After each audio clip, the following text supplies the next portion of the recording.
وعلیکم دوستوں، کیسے ہیں آپ سب؟ کچھ لوگ جو ہے وہ کوشچن کرتے ہیں کہ کیا نبی پاک صلی اللہ تعالی علیہ وسلم کا جو علم غیب ہے وہ احادیث مبارکہ سے ثابت ہے یا نہیں؟ تو اس ویڈیو میں آپ کو ایک مسلم شریف کی حدیث اور 5 بخاری شریف کی احادیث سے بتاؤں گا کہ نبی پاک صلی اللہ تعالی علیہ وسلم کو اللہ تعالیٰ کے دی ہوئی طاقت سے علم غیب حاصل ہے۔ پیچھے میں کئی ویڈیوز بنا چکا ہوں، اس میں نے آپ کو جو ہے وہ کافی ڈیٹیل سے بتایا ہے، قرآن مجید کی آیات بھی رکھی ہیں، احادیث بھی رکھی ہیں، لیکن اس ویڈیو میں 5 بخاری شریف کی حدیث اور ایک مسلم شریف کی حدیث میں آپ کے سامنے رکھوں گا۔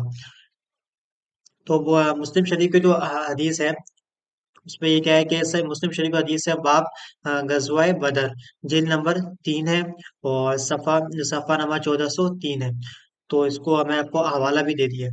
تو ترجمہ کیا ہے اس کا کہ نبی پاک صلی اللہ علیہ وسلم نے فرمایا، یہ فلاں کافر کے قتل ہونے کی جگہ ہے۔ راوی کہتے ہیں کہ اور آپ صلی اللہ تعالی وسلم اپنا ہاتھ زمین پر رکھتے تھے کہ یہاں یہاں فلاں کافر مرے گا۔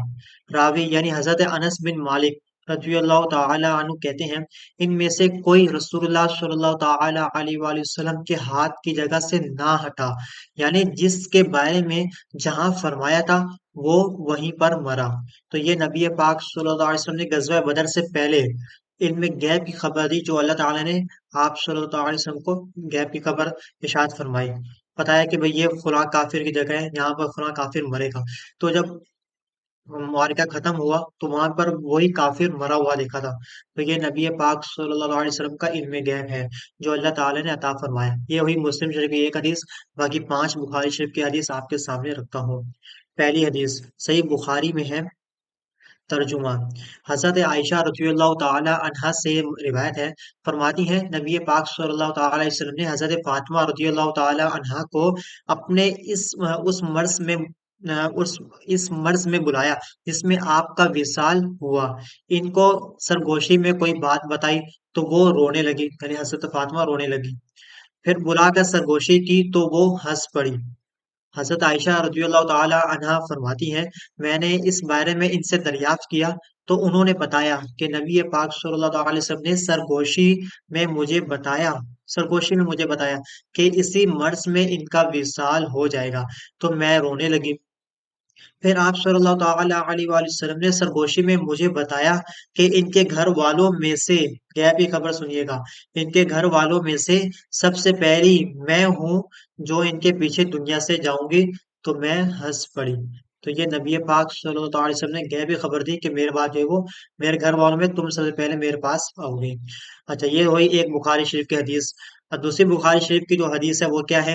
حضرت سیدنا عمر رضی اللہ تعالیٰ عنہ مسجد نبوی کی تعمیر کے لیے اینٹیں اٹھا کر لا رہے تھے۔ نبی پاک صلی اللہ تعالی علیہ وآلہ وسلم نے انہیں دیکھا تو ارشاد فرمایا، ترجمہ وائے عمار، اسے باغی گروہ قتل کرے گا، یہ انہیں جنت کی طرف بلائیں گے اور وہ انہیں جہنم کی طرف بلائیں گے۔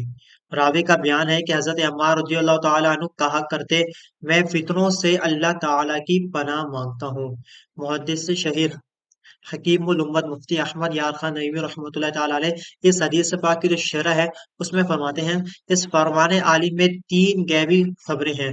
ایک یہ کہ حضرت عمار شہید ہوں گے، نمبر 2 دوسرے یہ کہ یہ مظلوم ہوں گے، تیسرے یہ کہ ان کے قاتل باغی ہوں گے، یعنی امام برحق پر بغاوت کرنے والے۔ یہ تینوں خبریں منو عن اسی طرح ظاہر ہوئیں۔ اچھا، پھر بخاری شریف کی جو حدیث پاک ہے، تیسری جو حدیث پاک بخاری شریف کی وہ کیا ہے؟ حضرت عمیر کہتے ہیں کہ ہمیں حرام رضی اللہ تعالیٰ عنہ نے بتایا کہ میں نے نبی پاک صلی اللہ تعالیٰ علیہ وسلم کو فرماتے سنا، میری امت میں پہلا لشکر جو سمندر کے راستے جہاد کرے گا وہ اپنے لیے جنت واجب کر لے گا۔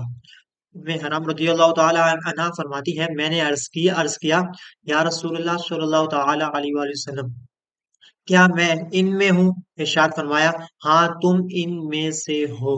پھر نبی پاک صلی اللہ تعالی علیہ وسلم نے ارشاد فرمایا، میری امت کا جو پہلا لشکر کیسر کے شہر میں جہاد کرے گا وہ مغفور بخشا ہوا ہے۔ میں نے عرض کیا، کیا میں ان میں ہوں؟ آپ صلی اللہ تعالی علیہ وآلہ وسلم نے ارشاد فرمایا، نہیں۔ یہ بخاری شریف کی حدیث ہے، کتاب الجہاد ہے اور جلد نمبر 4 ہے، صفحہ نمبر 42۔ اچھا، جو اب چوتھی حدیث پاک جو بخاری شریف کی ہے وہ کیا ہے کہ بخاری شریف کی ایک دوسری روایت میں یہ کلمات بھی ہیں. حضرت ام حرام رضی اللہ تعالیٰ عنہ حضرت معاویہ بن ابی سفیان رضی اللہ تعالیٰ عنہ کے زمانے میں سمندر کے راستے جہاد میں گئی. سمندر پار کر کے جب خشکی پر اتر کر چوپائے پر سوار ہوئی تو اس سے گر کر وفات پا گئی. تو یہ بھی بخاری شریف میں موجود ہے. صحیح بخاری میں اب پانچویں جو حدیث ہے وہ میں آپ کو سنانے والا ہوں، آخری جو حدیث ہے. باقی جو ہے وہ نیکسٹ ویڈیوز میں آپ کو میں بتاؤں گا. حضرت انس بن مالک رضی اللہ تعالیٰ عنہ سے روایت ہے، فرماتے ہیں نبی پاک صلی اللہ تعالیٰ علیہ وسلم احد پہاڑ پر چڑھے. ان کے ساتھ ابو بکر صدیق، حضرت عمر، حضرت عثمان رضی اللہ تعالیٰ عنہ اجمعین بھی احد پہاڑ پر چڑھے. پہاڑ لرزنے لگا تو نبی پاک صلی اللہ تعالیٰ علیہ وسلم نے پاؤں سے ٹھوکر مار کر ارشاد فرمایا، اے احد ٹھہر جا، تجھ پر ایک نبی، ایک صدیق اور دو شہید موجود ہے. یہ غیب خبر دی ہے، ایک صدیق، دو شہید مطلب بندہ شہید کب ہوتا ہے؟ جب وفات کے وقت ہوتا ہے نا. تو نبی پاک صلی اللہ علیہ وسلم نے وفات کی خبر دی کہ دو شہید موجود ہیں.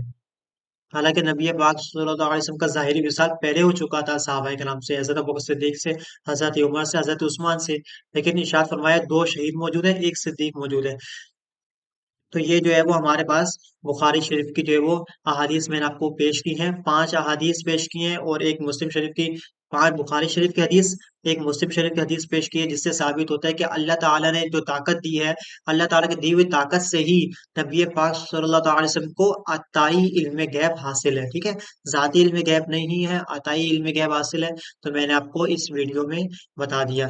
لیکن ابھی اگر آپ نے میری پیچھے ویڈیوز نہیں دیکھی تو کائنڈلی اس کو جا کر واچ کیجیے گا. اگر آپ کو کوئی بھی کوشچنس وغیرہ پوچھنے ہو تو آپ جو ہے وہ مجھ سے پوچھ سکتے ہیں، کمنٹ میں بھی پوچھ سکتے ہیں، ای میل بھی کر سکتے ہیں. اور میرا جو ہے وہ چینل میں سبسکرائب کر لیجیے گا. جزاک اللہ فار واچنگ دس ویڈیو.